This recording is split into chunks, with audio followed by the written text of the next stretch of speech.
I'm probably not the only one who wants to paint more loosely and be really expressive and just whisk my brush over a piece of paper and have this amazing piece of art emerge that seems so effortless.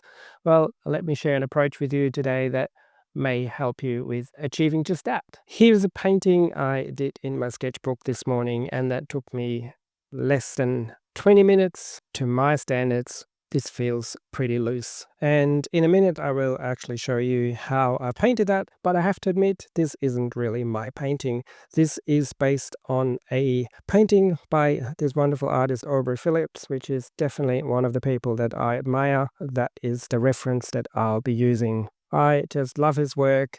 He is so free and loose, and it seems everything he does is absolutely effortless. But I think that simplicity is very deceiving and very hard to achieve as well. The practice of master studies is probably as old as art itself, and it's a great way to learn the craft from the people that have gone before you. But here's tip number one: be very selective about who you copy and make sure that it is a style and a type of painting that you really admire and actually want to learn from. Now, I'm not going to exactly copy this painting. I'm more trying to emulate the style and the feeling of it. For starters, I'm using a portrait format, so I've cropped out a fair bit of the reference, and I don't really care too much about matching the colors either. So the next important thing about painting loosely is you have to use big brushes, at least bigger than you're comfortable with. Here I'm using one of the biggest brushes that I own, and it's just quite liberating to use it. And I'm already painting much looser than what I usually would, and I do need to remind myself to use bigger brushes. Calligraphy brushes like this one is a very good option, or haki brushes. I've got another video on a haki brush as well, because they offer a lot less control, so you can't actually be too precise with them, and that's a good thing to paint loose. So I've put in my sky wash with just a bit of raw sienna and some cerulean blue, and now I'm going to add that bigger mountain, which is quite a strong value, mid-value range already. So I'm not gonna, bother too much about light, mid and dark washes. I'm trying to just get as far as I can in one go, and when I can do no more, I'll let it dry. I don't care whether the shapes blend and run into each other. That's also a bit of a trademark of loose paintings. We have a lot of lost edges and soft edges as well.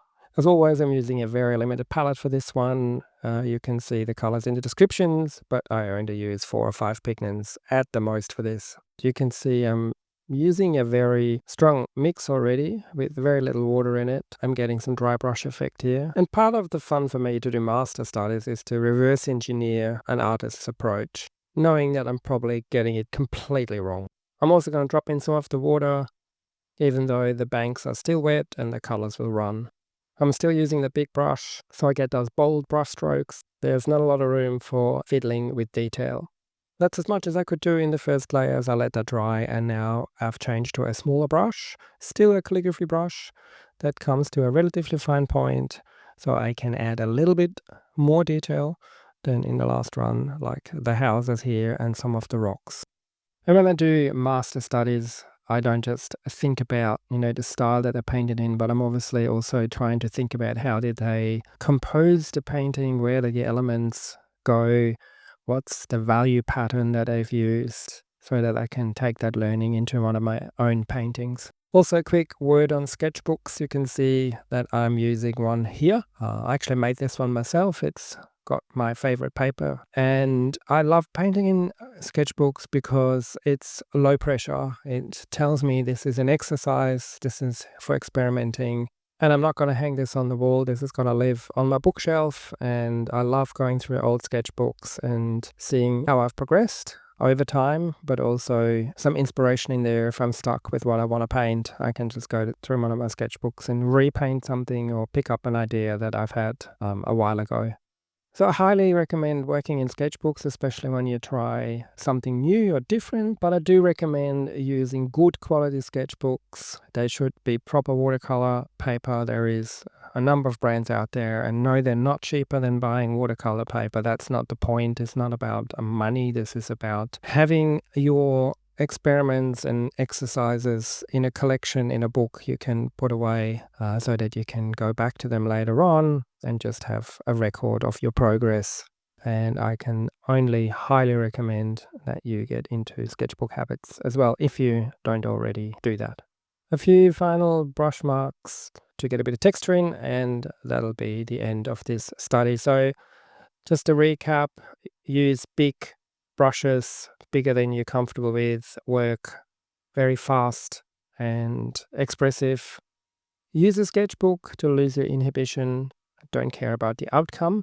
And don't make it about exactly copying an artwork, but it's about emulating the feeling and the style. And have a guess at their approach and how they would have painted it.